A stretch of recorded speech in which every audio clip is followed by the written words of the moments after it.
Nah, kalau kita bicara pelanggaran HAM, itu kan bagian dari ada aparat negara yang melakukan abuse of power. Oh, Penegakan hukum itu adalah tugas dan kewajiban dari aparat negara. Tetapi oke. ada koridornya ketika dia melakukan satu tugasnya yang kemudian menyalahi prinsip-prinsip tertentu, Mm, itulah yang kita kategorikan sebagai pelanggaran hak asasi manusia. Nah, mm, pelanggaran hak asasi manusia ini ada yang kita sebut sebagai pelanggaran HAM biasa saja.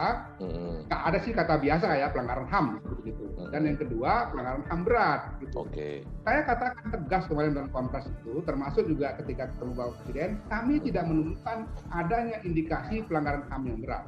Itu untuk menjawab sinyalemen Nah, yang beredar di luar. Yang ini oh. bahkan digiring-giring, ini nanti pelaku utamanya tuh Presiden Jokowi itu. Tahu kita. Memang ada seperti itu, Pak. Arah Iya, di media pembicara-pembicara sosial seperti pun itu. seperti itu. Saya nggak mengatakan saya bela siapa-siapa, tapi Hmm, kan ada prasyarat-prasyarat atau ada kriteria-kriteria untuk mengatakan ini pelanggaran HAM berat atau bukan ya. hmm, Misalnya ya, ada desain operasi yang memang hmm, sistematis gitu. hmm, Itu di dalam Statuta Roma, dalam Undang-Undang 26 tahun 2000, hmm. ahli-ahli hak asasi manusia saya kira paham betul lah. Saya sempatkan kemarin saya Apa, konsultasi. Pak, yang membuat yakin dari Komnas HAM dan dalam investigasi ya oleh Komnas HAM itu tidak menemukan adanya desain operasi? Misal desain operasi ada, Oh, itu surat perintah resmi, surat perintahnya surveillance, oke. kan jelas.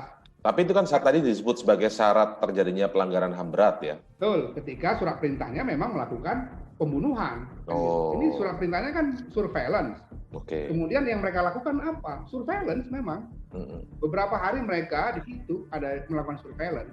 hmm, Kemudian ketika rombongan Pak Rizik Sihab ini hmm, dengan keluarganya bergerak dari Sentul itu dibuntuti oleh mereka. Surveillance kan?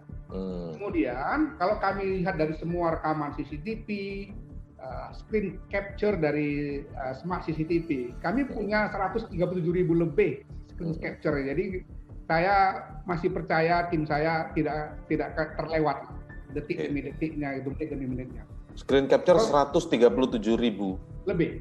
lebih. Kemudian Oke. ada 8 ribuan video rekaman CCTV. Jadi kelihatan memang rombongan ini sudah jauh sekali Oke. bergerak ke arah Megamendung gitu. Dan dengan kecepatan yang stabil, kira-kira 80 km per jam gitu. Hmm, hmm, Ada dua mobil laskar di belakang yang itu jauh juga tertinggal.